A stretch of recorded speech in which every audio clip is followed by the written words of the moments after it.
Santo anjo do Senhor, meu zeloso guardador, se a ti me confiou a piedade divina, sempre me rege, me guarda, me governa, me ilumina. Amém. Santa Teresinha do Menino Jesus, rogai por nós. Pode se sentar, meu irmão, minha irmã, você que também vai acompanhar esta pregação por meio deste vídeo, seja bem-vindo. Nós estamos na primeira edição do Adore, da amada comunidade Sacramento de Amor de Divinópolis. Já cumprimento o querido amigo e irmão Eduardo, sua esposa Roberta, seus filhos naturais, seus filhos espirituais, toda a comunidade, os amigos e irmãos, por participar desse momento histórico, profético em nossas vidas. Você que está um pouco mais lá atrás, sinta-se convidado a vir um pouquinho mais para frente, para rezarmos juntos. Pega a sua Bíblia, Evangelho de São João, capítulo 4, Evangelho de São João, capítulo 4, a partir do versículo 1. Enquanto você localiza João capítulo 4, eu rapidamente me apresento. Meu nome é Evandro Nunes, eu sou da Diocese de Santo Amaro, em São Paulo, na capital, missionário, desde o ano de 2010, dedicado ao Ministério da Pregação, por todo esse Brasil e para glória de Deus também, pregando no exterior por misericórdia. Sou escritor, tenho 3 livros publicados neste tempo, já no forno o 4º livro. 2 deles eu escrevi em parceria com a comunidade Canção Nova. O mais recente, um livro que tem ajudado muita gente, tem se tornado um livro de cabeceira. Vamos falar um pouquinho dele nesse momento de pregação. Sou casado há 14 anos com Solange, pai de 5 filhos, e me graduando em teologia no ano de 2025, por misericórdia de Deus. Pronto, já falei de mim. Evangelho de São João, capítulo 4.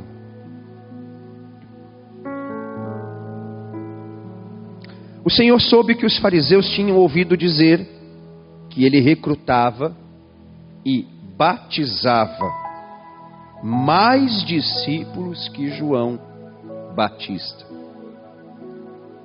Se bem que não era Jesus quem batizava, mas os seus discípulos. Deixou a Judéia, voltou para a Galileia,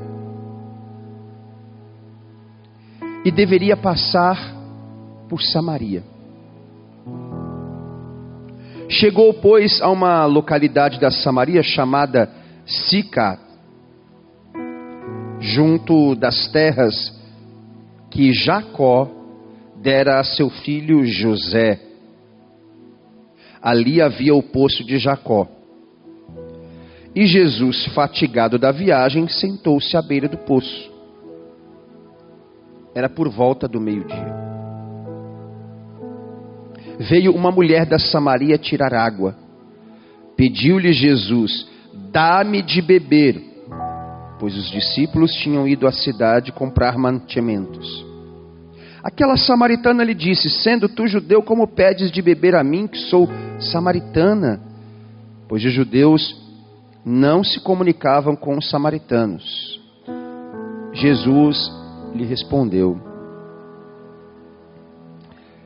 se conhecesses o dom de Deus, e quem é que te pede, quem é que te diz, dá-me de beber, certamente lhe pedirias tu mesmo, e ele te daria uma água viva. Palavra da salvação. Palavra da salvação. Glória a vós, Senhor.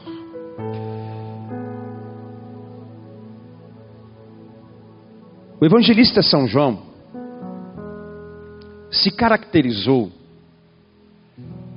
dentro do escopo de livros que nós chamamos evangelhos. João era o discípulo mais novo entre os 12. E ele era um escriba por natureza, ele era um grande escritor. E quando ele começou o seu ministério junto a Jesus,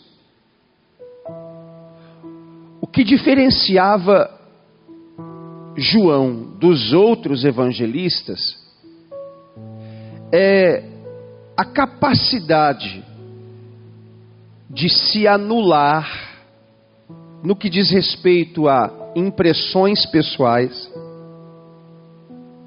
achismos, opiniões, para deixar transbordar o que o mestre fazia e o que o mestre falava.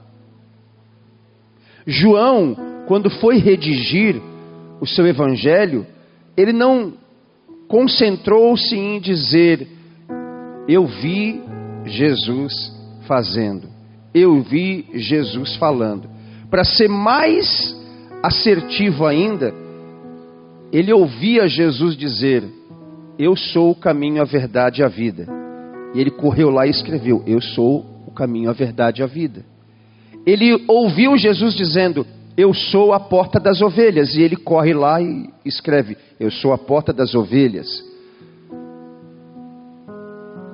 Porque João, ele tinha essa capacidade de, a exemplo do João citado aqui, João Batista, que ele cresça e eu diminua. Eu quero que ele apareça, que a palavra dele reverbere, que os feitos dele se propaguem. Depois eu entro na história. E esse evangelho que vai pautar o Adore 2024, todas as pregações, os momentos de oração, é dotado de uma profundidade muito grande. E você vai perceber isso no decorrer das pregações. A mim coube a missão de ministrar no seu coração o encontro entre Jesus e a samaritana. Era o século 8 antes de Jesus Cristo nascer. E a Palestina foi devastada pelos assírios, que invadiram, tomaram e se instalaram à força nesse lugar chamado Samaria. Israel era um só coração. Israel era a nação santa, o povo régio escolhido por Deus. Todos tinham Deus como o seu Senhor soberano. Israel tinha ciência que Deus havia escolhido Israel para ser esta nação santa. Mas século 8 antes de Cristo nascer, os assírios, que não temiam a Deus, que não serviam a Deus, decidem tomar, invadir e se instalar em Samaria. O estrago foi grande. Muitos israelitas foram deportados, mas alguns israelitas remanescentes, ao invés de manterem seus princípios, seus valores, eles tomam a decisão de começar a se misturar com os assírios. E esses remanescentes foram afrouxando, foram amornando, seus valores, tudo o que foi trazido desde seus antepassados, toda a tradição, todo o histórico de dependência de Deus, foram deixando de lado, foram arrefecendo, foram recuando, a ponto de começar um relacionamento próximo, de próximo se transformou num relacionamento profundo, e esse relacionamento profundo fez com que esses israelitas remanescentes, que ainda estavam ali na Samaria tomada pelos assírios, se relacionassem e se dessem ao casamento com os assírios. E aí você pode perguntar, e qual é o grande problema, Evandro, desta situação? Os assírios eram pagãos. Os assírios eram idólatras. Não existia um Deus para os assírios. Existiam deuses para os assírios. O estrago estava feito. Claro, Israel, mesmo reconhecendo que aquele pedaço da Palestina tinha sido devastada, aquele pedaço da Palestina tinha sido tomado à força, os inimigos, os estrangeiros se instalaram naquele pedaço chamado Samaria, mas aguardavam, os fiéis aguardavam a fidelidade dos remanescentes da Samaria.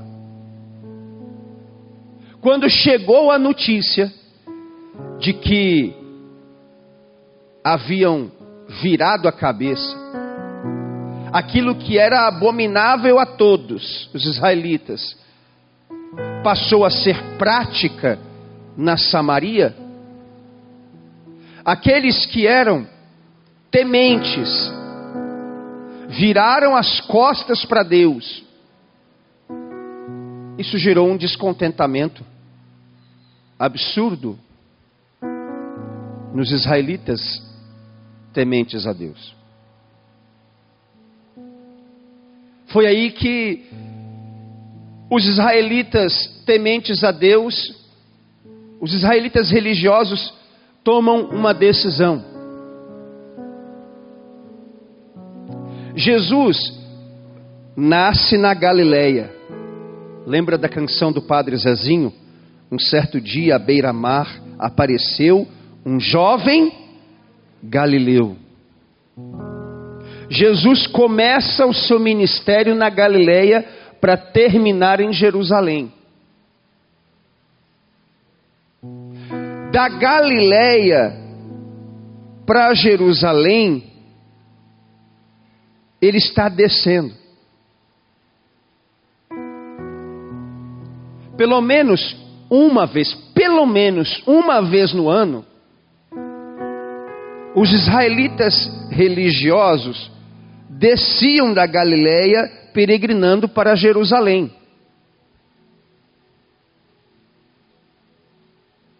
Como a Samaria, até o século VIII, era um território de adoradores do Senhor, de um povo servidor do Senhor, de um povo temente a Deus, era muito tranquilo passar pela Samaria. Só que com aquela invasão, e não só a invasão, mas a mudança de mentalidade, a mudança de comportamento, aqueles que eram inimigos agora começam a se relacionar, e aquele que era temente a Deus deixa de ser temente a Deus, e eles se dão ao matrimônio.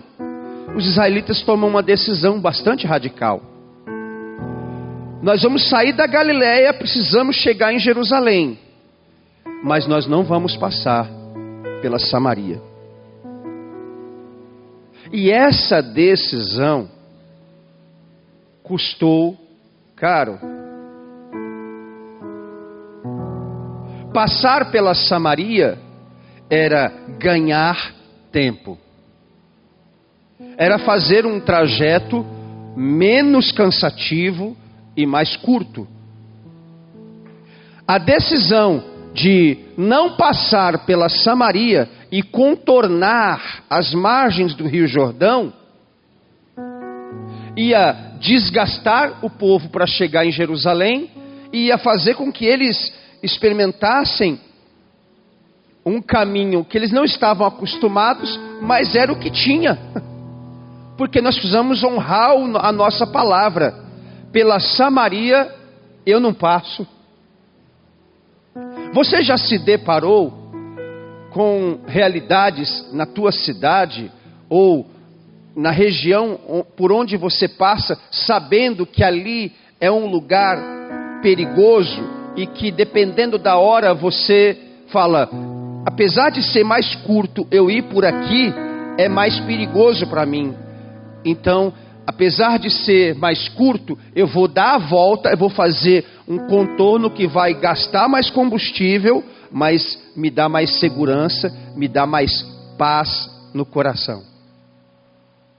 Para os israelitas vindos da Galileia, contornar Samaria, evitar Samaria, era manter a paz no coração. Pergunta para quem está do seu lado, até aqui você está entendendo, bênção de Deus? Pergunta aí, até aqui você está entendendo?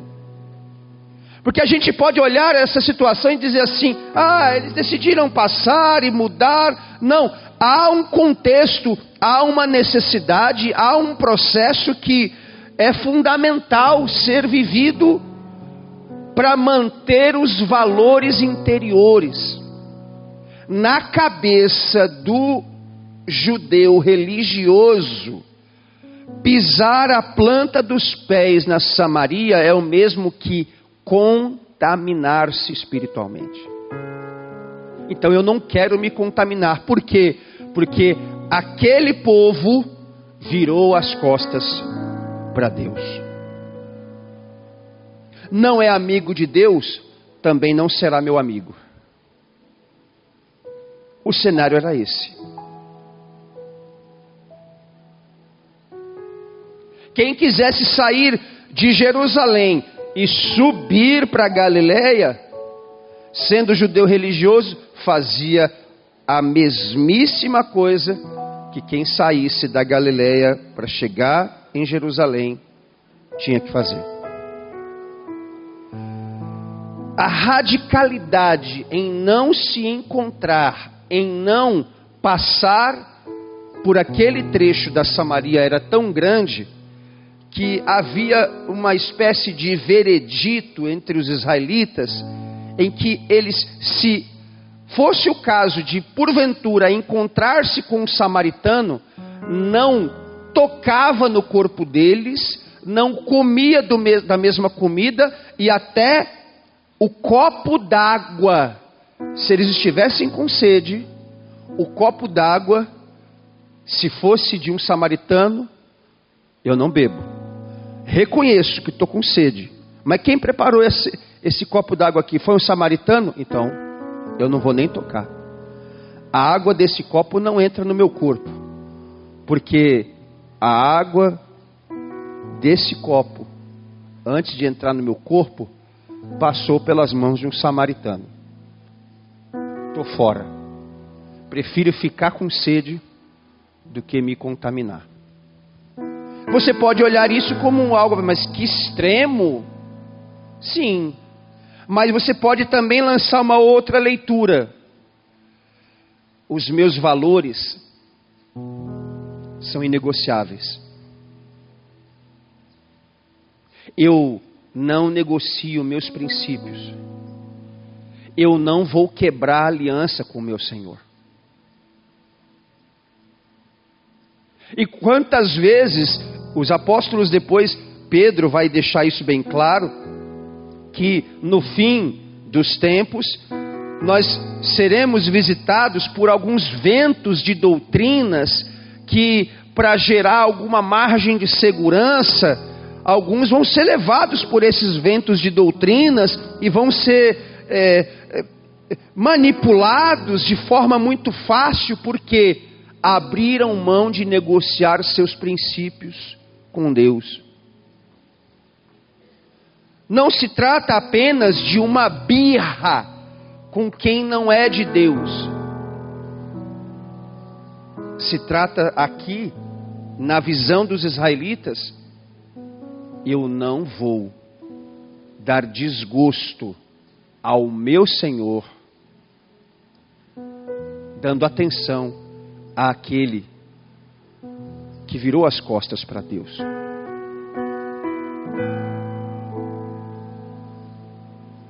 Jesus então começa o seu ministério, a gente sabe, foram 3 anos, pregando, rezando, curando, ensinando, doutrinando. E João, que é muito atento nos detalhes, João faz questão de, no capítulo 4, dar 2 informações extraordinárias. Ele começa dizendo: o Senhor soube que os fariseus, um grupo que foi uma pedra no sapato de nosso Senhor, junto com os doutores da lei e os escribas, eram os 3 grupos que, olha, foi pancada. Não iam para beber do ministério de Jesus, iam para avaliar. Não iam para adorar, iam para avaliar a adoração, para depois sair comentando: ó, você viu? Para que aquele exagero? Não sei para que isso, não sei para aquele pulo, não sei para que cantar daquele jeito, eu não sei por que tocar aquilo lá. Diga para quem está do seu lado: ainda bem que em Divinópolis o povo não fica avaliando a adoração, não. Diga aí. Ainda bem que em Divinópolis não fica se avaliando a adoração. Não sei para que aquilo, é um exagero, não precisava daquilo tudo, não.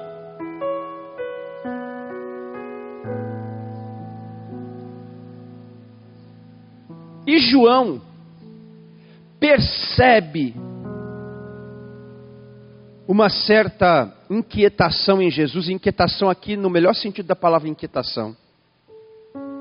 Chegou aos ouvidos de Jesus que os fariseus tinham ouvido dizer que ele recrutava, que ele chamava e que ele batizava mais pessoas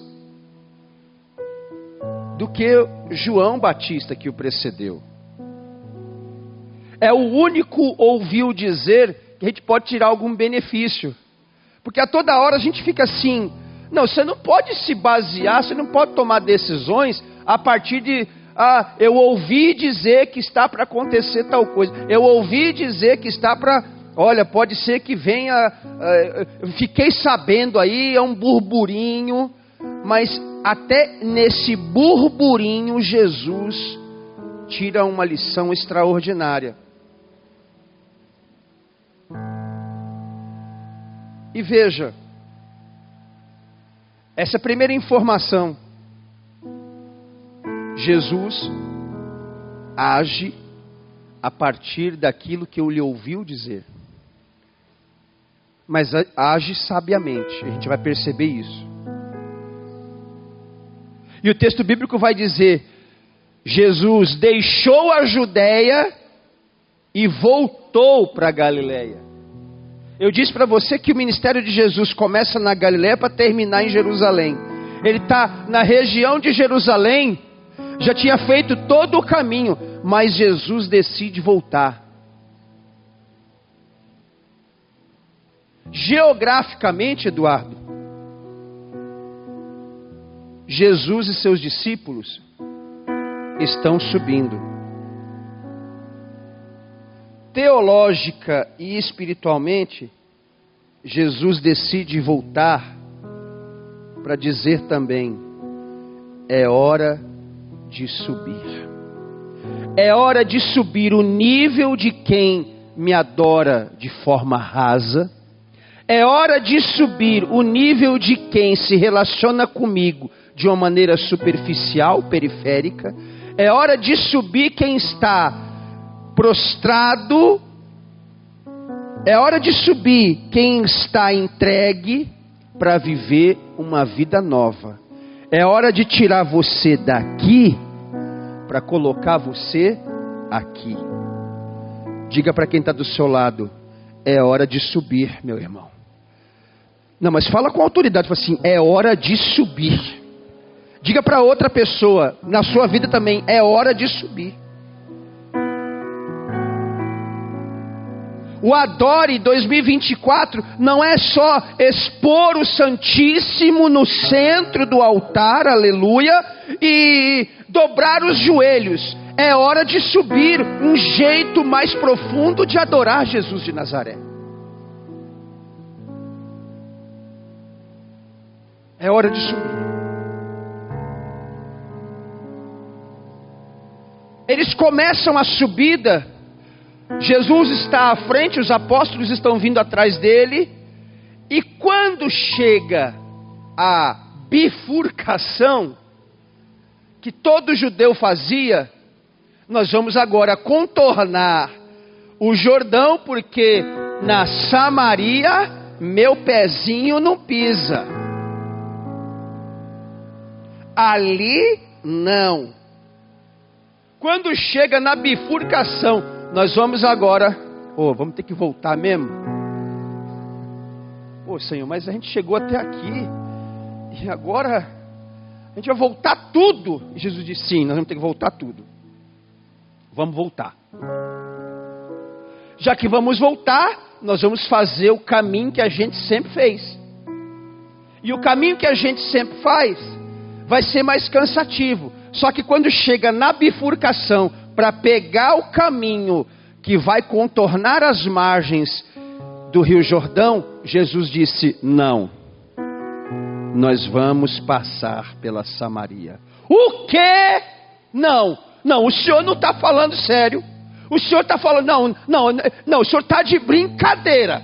Já faz a gente ter que voltar. E agora nós vamos passar por um caminho que a vida toda, antes do Senhor chegar, a gente não passava. O Senhor vai fazer isso conosco. Diga para quem está do seu lado: é isso mesmo. Alguma vez na vida você já contrariou alguém? Pergunta para quem está do seu lado: alguma vez na vida você já contrariou alguém? Sério? Não me diga. Já foi? Você já contrariou? Falou: fulano, vamos comigo lá em BH buscar o diácono João Vitor? Não vou não. Mas puxa vida, você podia ir comigo. Não vou. Não vou por quê? Porque eu não quero. Você contrariou, né? Ou então, alguma vez na vida você já foi contrariado? Ô fulano, faz tal coisa, não vou fazer não. Mas, é só você que consegue fazer. Não, mas hoje não. Eu faço amanhã, hoje não. Você já foi contrariado. Você já foi contrariada. Você já contrariou. Isso é próprio das relações humanas. Então, Deus também contraria. E Deus também é contrariado. Toda vez que eu não faço do jeito dele, eu estou contrariando a Deus. O Pai procura verdadeiros adoradores. E toda vez que a minha adoração ela fica na fila da teatralidade, quando falta verdade na minha adoração, eu estou contrariando a Deus. Eu me coloco na posição de adoração, eu estou diante do adorado, mas falta verdade. Quando não transborda verdade, eu estou contrariando a Deus. E o Emanuel então decide contrariar os apóstolos. Não, nós vamos passar pelo lugar que vocês evitam passar, porque eu tenho uma missão quando lá chegar.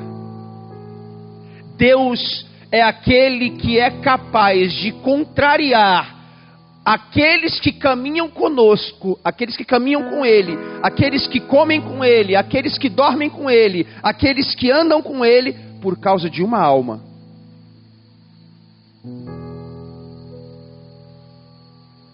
Eu entendo que vocês queiram passar por um caminho que evite aquele lugar, mas eu preciso ir lá. Ou melhor, tem uma pessoa lá que precisa de mim. E eu vou para lá. E aqui está a beleza de uma virtude santificante chamada obediência. Santa Faustina, apóstola da misericórdia, vai deixar no seu diário um ensinamento muito profundo. O demônio consegue se esconder sob o manto da humildade, mas não consegue se esconder sob o manto da obediência. Faustina está dizendo para a igreja, é mais fácil tu ser humilde do que tu ser obediente. Claro que toda pessoa obediente por tabela será humilde, mas é fácil fingir humildade.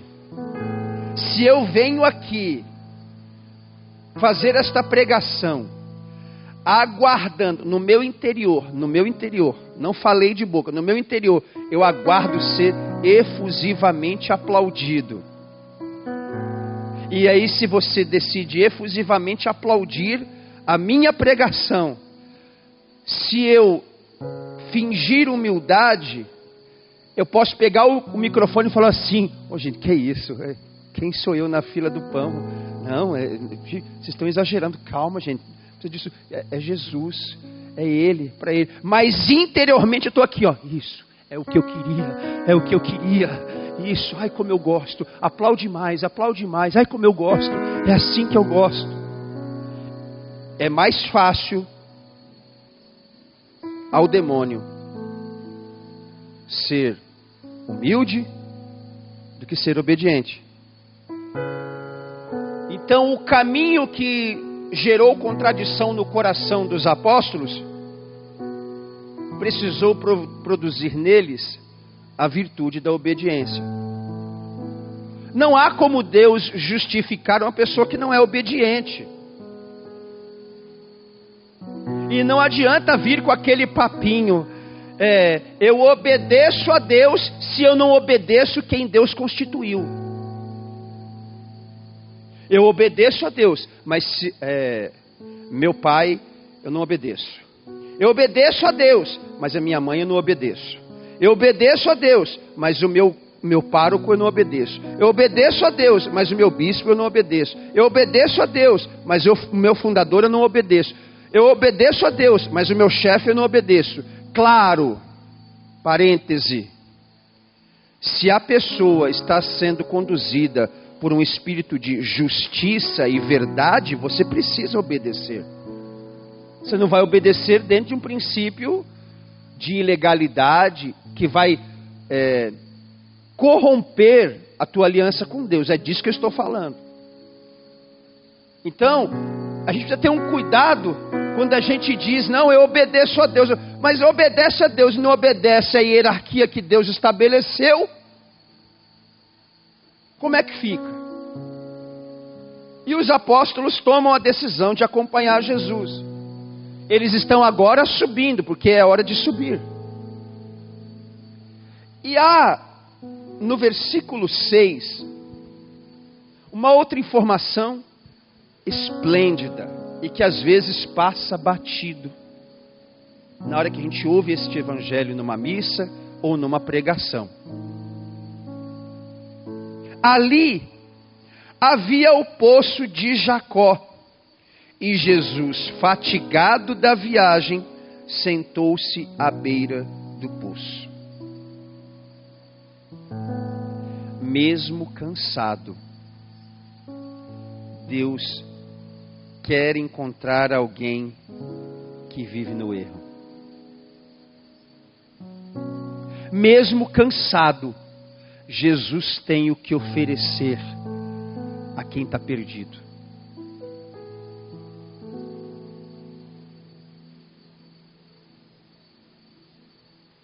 O cansaço de Jesus tem o poder, de encerrar o cansaço dos teus erros.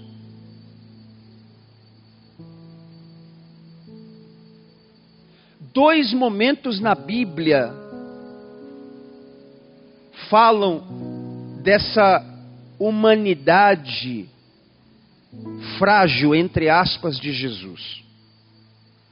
Um dos momentos é esse: Jesus cansado da viagem. Não tem outro texto bíblico, está aqui o diácono João que entende de Bíblia muito mais que eu, mas não tem outro texto bíblico que fala assim, Jesus está cansado. Aliás, são 3 momentos, né?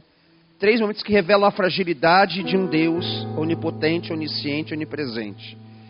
Jesus cansado, aqui. Jesus que chora quando Lázaro morre. E Jesus que está dormindo quando a tempestade está caindo. Que mostra um Jesus que na sua carne não peca, mas a carne que não peca e ao mesmo tempo tem limites. Deus cansa. Eu estou cansado dessa vida, eu estou cansado dessa situação, eu estou cansado de esperar, eu estou cansado de sofrer, eu estou cansada de ter que falar, eu estou cansada. Jesus também cansa. Jesus também cansou. Eu estou chorando porque a fronha do meu travesseiro sabe a quantidade de lágrimas que eu derramei. Deus também chorou. Jesus cansa para que você não tenha a desculpa de desistir do caminho que você tem que fazer quando você se cansa. Aleluia. Cansar você pode. Parar estrategicamente pode. O que não pode é porque cansou, desistir o caminho que você tem que percorrer. Diga para quem está do seu lado: você está entendendo ou eu tenho que desenhar para você? Pergunte aí. Você está entendendo ou eu tenho que desenhar para você? O problema não é cansar, porque Deus cansou. O problema é por causa do cansaço, desistir do pedaço de caminho que ainda tem que ser percorrido. E é aqui que a gente erra. É claro que a vida comunitária fere, a vida paroquial fere. Você é contrariado, você pode ser zombado, julgado, contestado, criticado, puxarem seu tapete, e isso cansa. Mas Jesus está dizendo: cansa, senta, pega fôlego novo, levanta e continua a caminhada. É um jeito de Jesus dizer: parei, olhei para trás, uau, olha o quanto que eu já andei. Não vale a pena, só por causa do meu cansaço, eu voltar tudo que eu já andei, só por preguiça, por chateação, por medo, ou por qualquer outra situação, não continuar para onde eu tenho que chegar.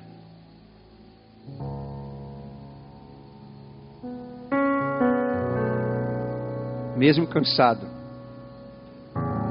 Deus quer encontrar alguém que vive no erro.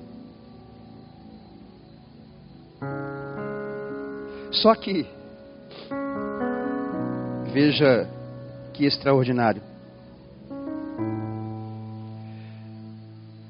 O tema desta pregação está aqui: o encontro de Jesus com a samaritana.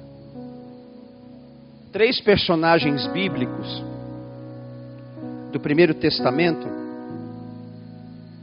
têm uma similaridade com o que está acontecendo aqui. O primeiro deles, Isaac. O segundo, Jacó. O terceiro, Moisés, Isaac, Jacó e Moisés encontraram suas digníssimas esposas à beira de uma fonte de água.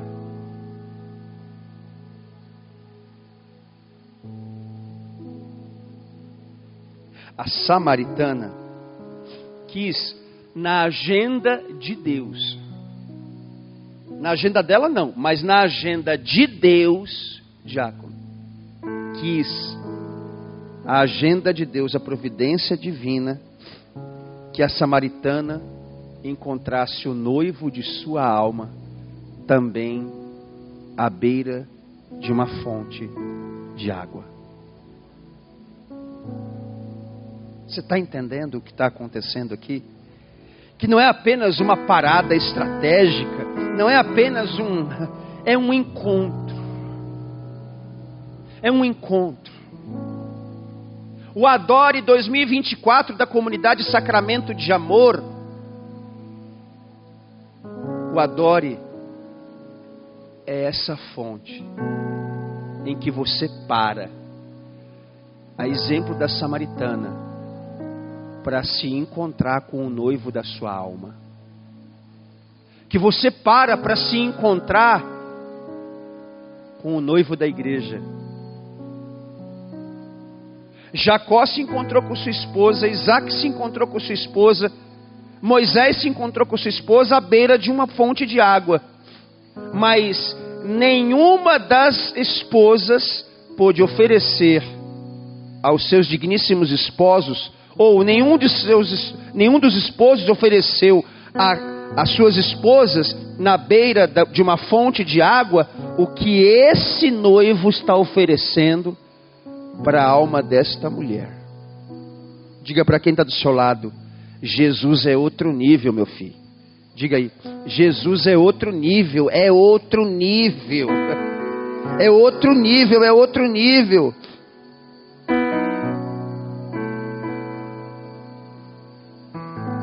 Dá-me de beber. Preste atenção nisso, porque talvez, como eu disse, são situações que passam despercebidas.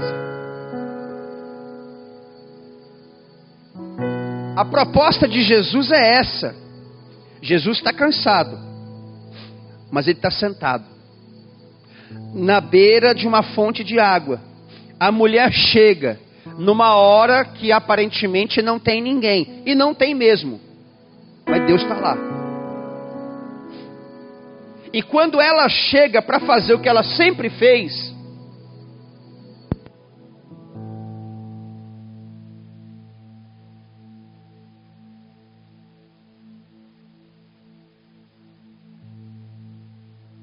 Deus que está sentado propõe algo para ela: dá-me de beber. Preste atenção nesta frase: dá-me de beber. Dá-me de beber não é o mesmo que dizer me dá um copo d'água. Dá-me de beber é mais profundo que dizer me dá um copo d'água.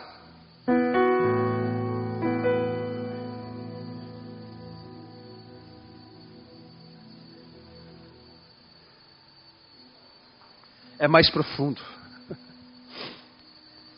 Jesus não está pedindo, definitivamente, entenda isso de uma vez por todas na sua vida. Jesus não está pedindo uma medida de hidrogênio e 2 de oxigênio. H2O. Jesus não está pedindo H2O. Diga para quem está do seu lado: Jesus não está pedindo H2O. Diga, fala com propriedade. Jesus não está pedindo H2O. Veja que extraordinário. Jesus está dormindo lá no barco. E a água do céu está caindo. A água do céu está caindo e Jesus está dormindo. Jesus está cansado. E está pedindo que peçam dele a água que está dentro dele. Quando ele está cansado, quando ele está dormindo, a água está caindo. E os discípulos o acordam para pedir que a água pare de cair.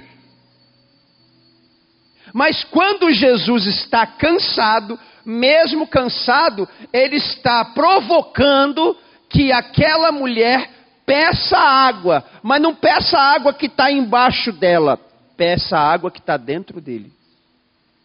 Diga para quem está do seu lado: você está entendendo o que você está ouvindo aqui? Pergunta aí. Você está entendendo o que você está ouvindo aqui? Não se trata de uma medida de hidrogênio e de 2 de oxigênio, não, meu filho. Não é isso, não. Eu não saí da minha casa 4 horas da manhã de ontem, não me atrevendo a pagar R$22 em um pão de queijo no aeroporto. Eu não pago. Falei, eu vou chegar em Minas Gerais, mas eu não pago R$22 num pão de queijo, nem a pau, Juvenal. Não pago. Até porque esse pão de queijo aqui não é igual ao pão de queijo lá de Minas Gerais. Diga para quem está do seu lado, é nós. É nós. Não é, aquele lá não é igual ao daqui. Estou errado? Não é. Falei, não, ainda pagar 22? Não, eu vou com fome. Chegando lá, eu encontro uma casa que tem, vamos tomar um cafezinho. Né, mamãe da Roberta? Um cafezinho.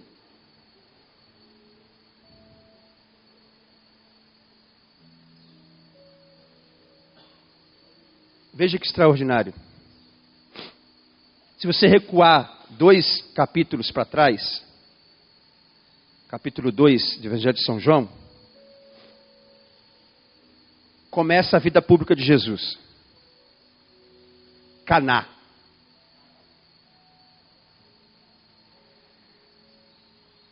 Para acontecer o milagre, que você já sabe de cabeça o que aconteceu em Caná, naquele matrimônio, naquelas bodas. Em Caná, todo mundo estava lá. Mas precisou esperar Jesus chegar.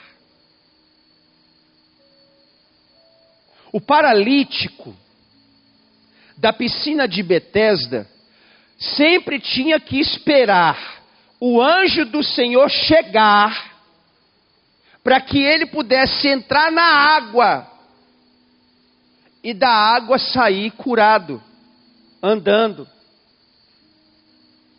O anjo chegou, ele não conseguiu chegar na fonte da água, da piscina, mas ele precisou esperar Jesus chegar na piscina para dizer: eu não preciso daquela água para levantar você, porque eu sou maior que aquelas águas que estão ali naquela piscina. Mas ele precisou esperar Jesus chegar. Lázaro, pertinho, bem pertinho, quase que do lado, 3 quilômetros de Jerusalém, ali naquele vilarejo chamado Betânia. Lázaro era amigo. A humanidade de Jesus transbordava da porta para dentro. Eu fico imaginando, quando eu chegar lá, eu vou perguntar: Lázaro, quais eram as conversas que você tinha com ele?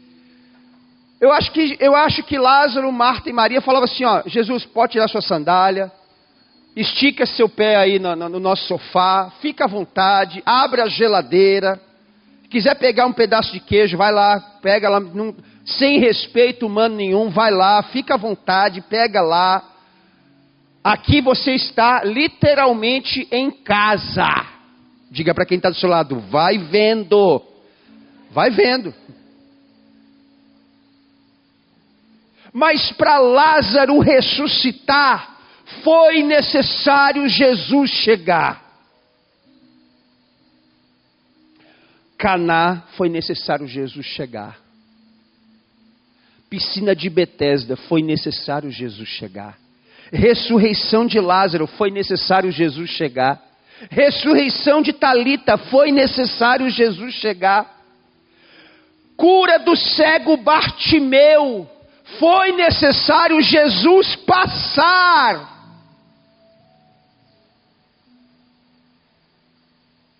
Hemorroíça, foi necessário Jesus passar.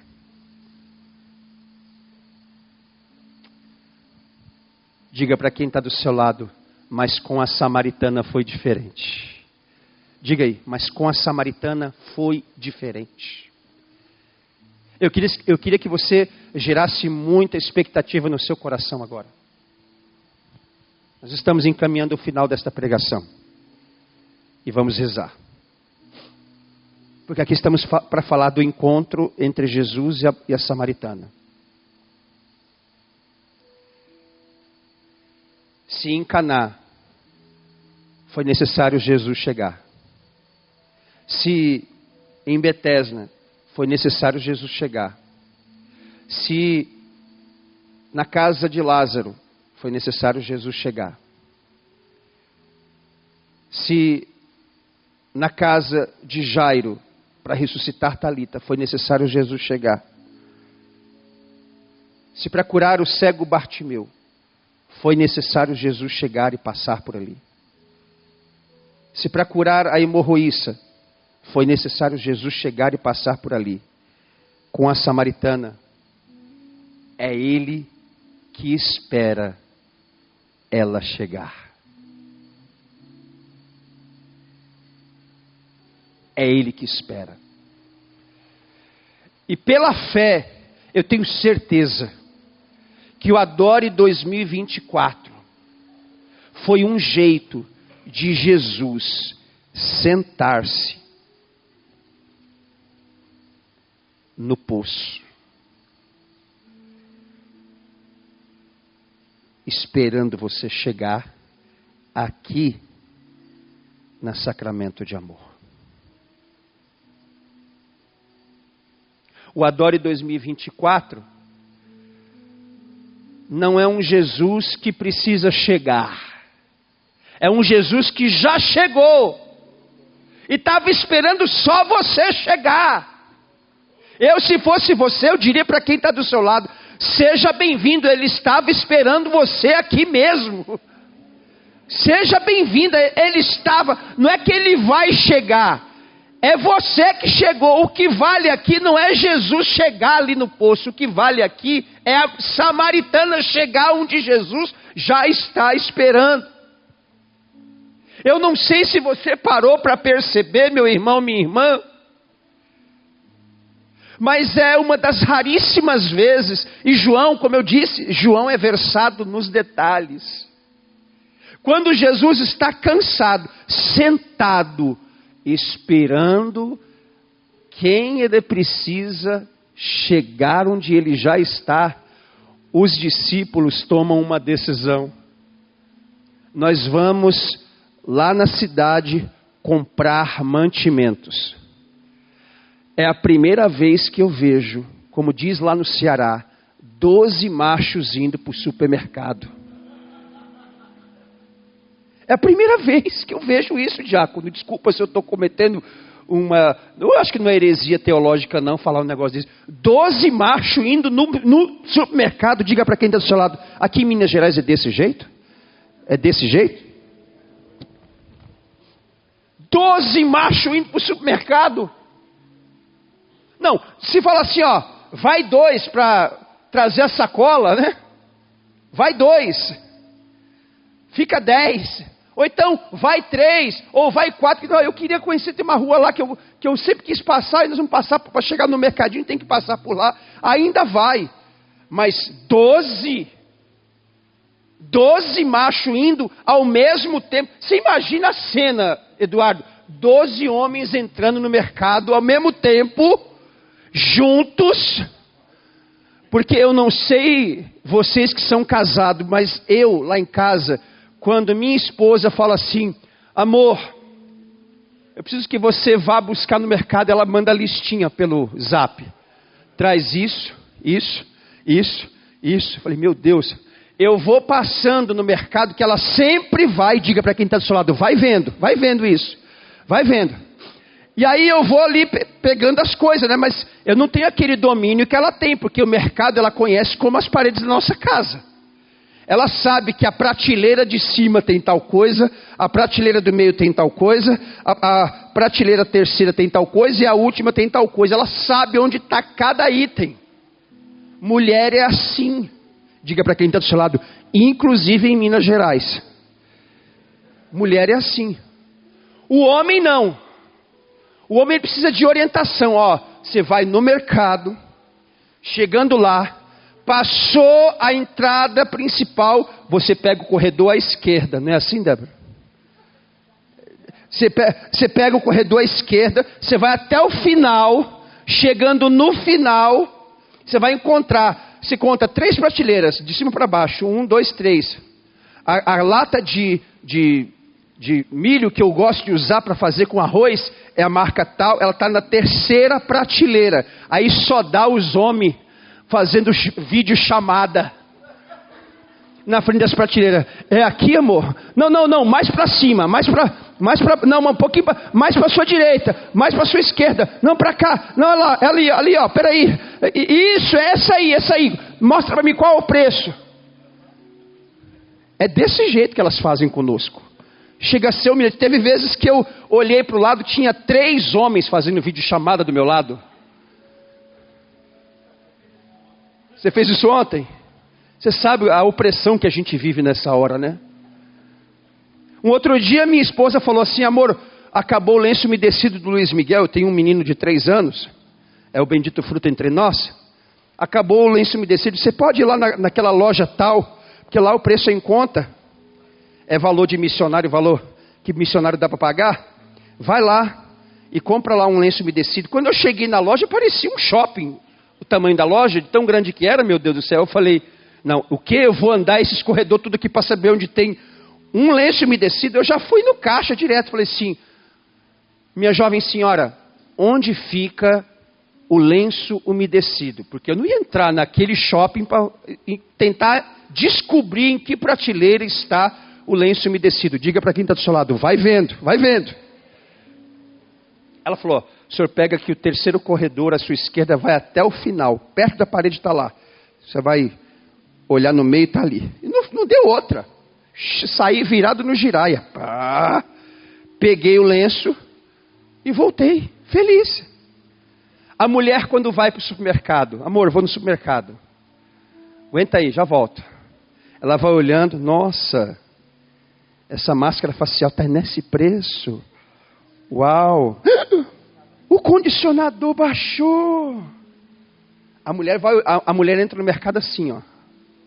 Né? O que temos para hoje? 12 homens decidiram deixar Jesus sozinho. Mas, pela fé, eu prefiro acreditar que Jesus, para fazer um precioso, um fecundo encontro, fez questão que ninguém, para acontecer um verdadeiro encontro, onde aquela mulher derramasse da sua vida, e Jesus derramasse da sua água, Jesus fez questão que nenhum olho humano, que nenhum ouvido humano estivesse diante dele no encontro dele com ela. Somos só eu e você, Jesus. Somos só nós dois. Onde ninguém vai atrapalhar. Onde ninguém, minha filha, somos só eu e você. Ninguém aqui vai te julgar. Ninguém aqui vai te condenar. Na minha presença, somente eu e você, não tem motivo de você ficar envergonhado, envergonhada de derramar as suas misérias aos meus pés. Jesus é aquele que tira todo mundo de perto para você segredar o seu coração no coração dele.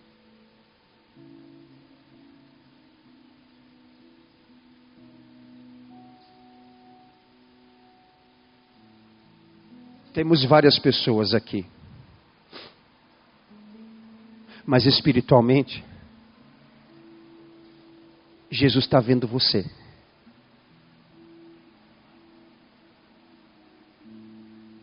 E no encontro, em que não tem ninguém para fazer pré-julgamento, no encontro, que não tem ninguém para se assustar com o que você vai dizer para ele, e que tem medo que as outras pessoas saibam o que você fez, ou o que você não fez, Jesus está dizendo: não tenha medo, não tenha vergonha, não tenha escrúpulos, derrama minha filha, derrama meu filho, porque somos só eu e você. Só eu e você. Somos só eu e você. Eu escrevi esse livro, e aqui eu termino. A Divina Pedagogia da Dor. Você sabe que a dor, ela é inevitável. Na vida de quem crê e na vida de quem não crê também. A dor de uma enfermidade, a dor de uma traição, a dor de uma incompreensão, a dor de ser abandonado. Ela visita o gênero humano, indistintamente. Se você reza, se você acorda 4 horas da manhã para rezar rosário, se você não acorda, se você crê em Deus, se você faz sinal da cruz, a dor vai nos visitar indistintamente, ela vai nos visitar. Só que na vida do cristão, a dor, quando ela chega, ela já encontra o Senhor que chegou antes da dor. E aí quando a dor acontece, ela vem sempre, por causa da tua aliança com Deus, ela vem carregada de sentido. Ela tem algo a ensinar a você. Por isso, a divina pedagogia da dor.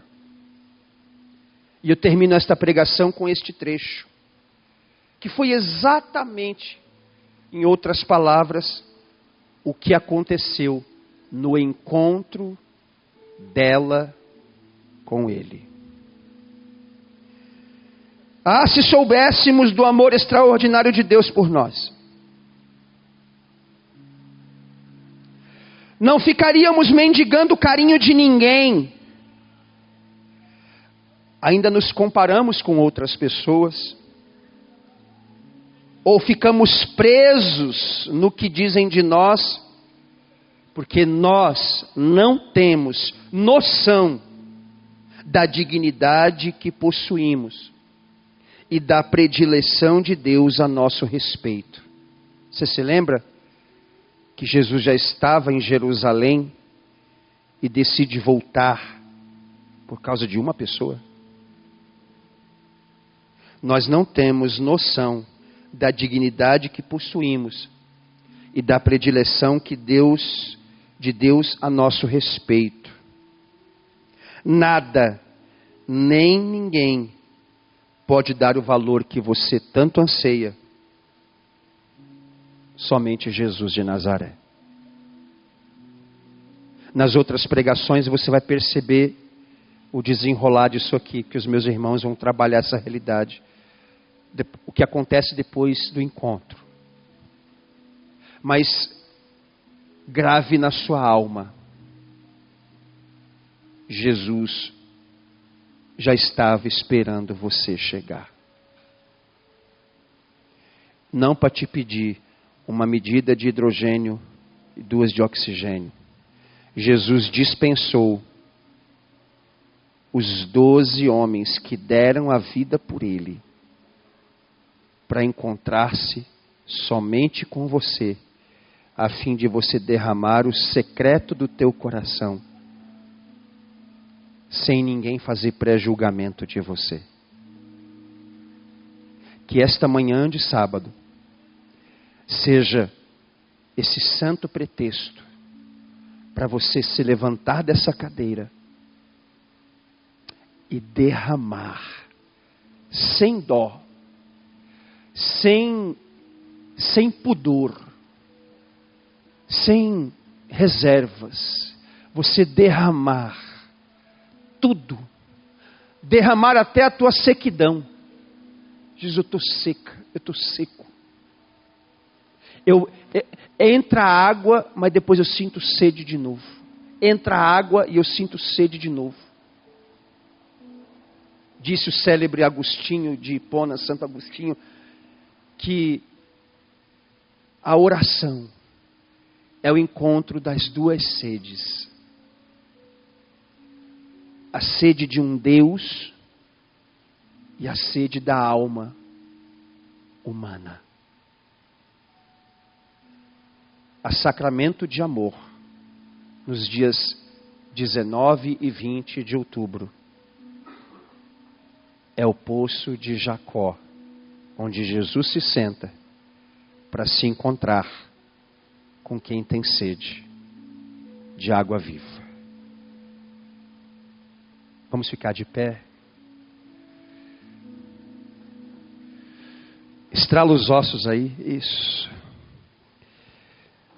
Diga para quem está do seu lado, parabéns por não ter dormido durante essa pregação, viu? Parabéns para você.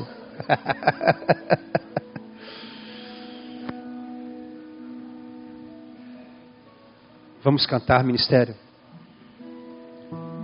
E pedir que não seja apenas um encontro, mais um encontro. Não seja a oportunidade da gente dizer eu fui, mas seja a oportunidade da gente